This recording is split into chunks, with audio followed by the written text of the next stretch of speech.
Can local funders really make a difference in their communities on the costs and the quality of healthcare?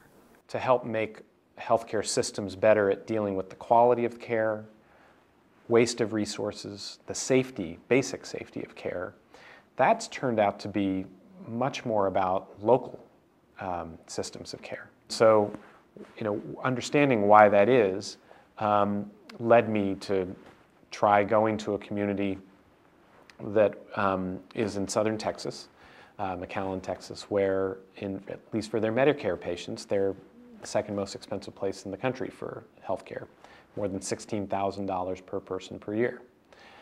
And they're a poor community. They've got significant healthcare problems for their patients.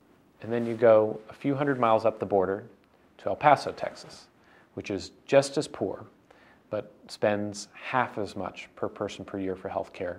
And to the extent that we have metrics, actually shows signs that they have a higher quality of care across their half dozen hospitals. And the story that emerges is that you can have places with very similar challenges that get remarkably different results. And that's an opportunity. Are there examples of communities that have made a real difference in local healthcare outcomes and costs?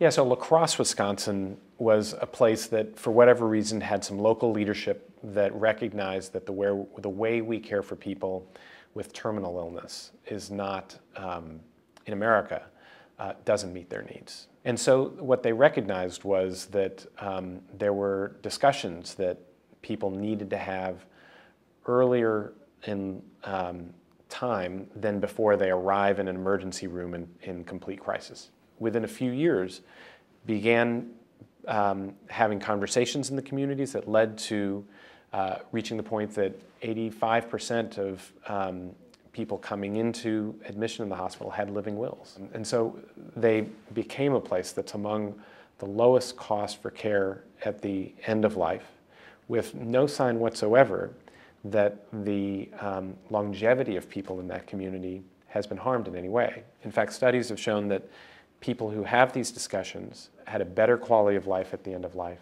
and lived 25% longer than the people who didn't go through that.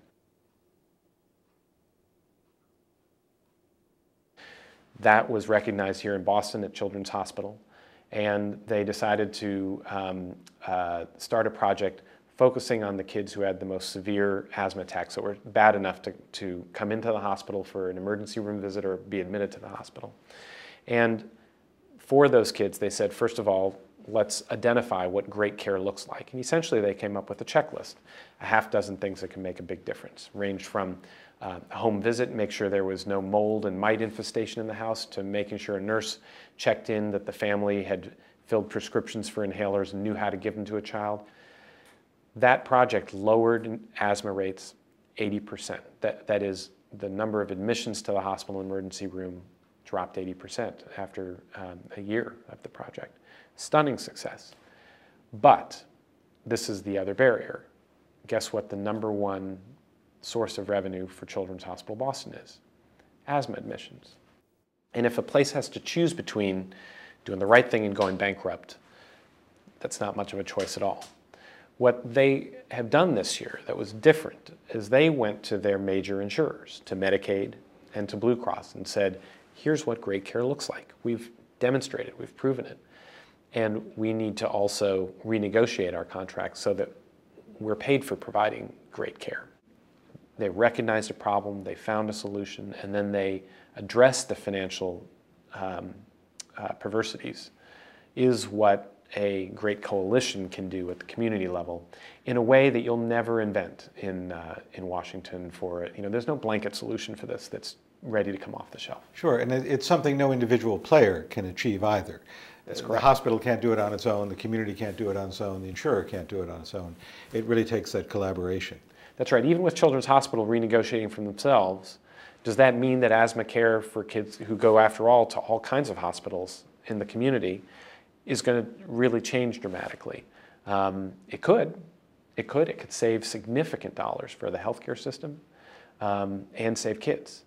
And, you know, it's not going to happen unless that larger picture comes into being. You know, we call these local healthcare systems, but they're not. They are fragmented people doing isolated jobs, whether it's in mental health or surgery or wherever, who don't see how the system comes together to have economic impact and impact on people because of issues of poor quality, poor service. Show the community a snapshot of how their healthcare system works and what's available. And don't make it overly complex. Make it simple enough that some basic things can be answered. You've mentioned a checklist. Why is a checklist important? And how difficult has it been to get this adopted in practice? We were asked to take on a project to reduce deaths in surgery. And the last thing in the world I thought I'd be working on were checklists. But what we learned working in hospitals, both rich and poor, was that a simple checklist that bundled together what turned out to be about a little over a dozen things that could be different that surgeons did in an operating room could have tremendous impact. We identified a 2-minute checklist that was designed so that you could make sure everything from antibiotics were given appropriately and blood was available to making sure the team, that everybody in the team knew each other's name and understood the plan before a knife hit the skin. Every hospital we implemented in, and we ultimately implemented in 8 hospitals as our test program, every hospital reduced its complication rate, and the average reduction in complications was 36%. The average reduction in deaths was 47%. And from a 2-minute checklist. And it seems as though we've been investing in equipment, we've been investing in buildings, we've been investing in research about diseases, but what you're really saying is we need to invest in analyzing and reforming the systems rather than the diseases. Yeah, the investment is in systems change. Can we change our healthcare system to be better? And further, invest in discovering the steps and the measures that tell us where the priorities are and how to attack them. The thing that is unnerving about tackling this problem of healthcare struggles at this point is that our time horizon is short. We're going to be bankrupting our state governments within 7 to 9 years if healthcare costs continue to rise at the current rate that they are. We are going to continue to kill 150,000 people a year just from complications of surgery. We're going to see employers in our communities watch their labor costs for healthcare go from 10% to upwards of 17%.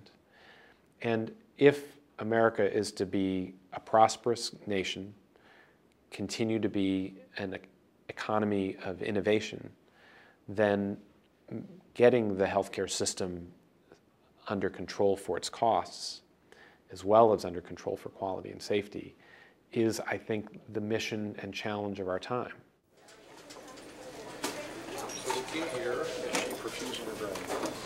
So she's stuck in and all as well?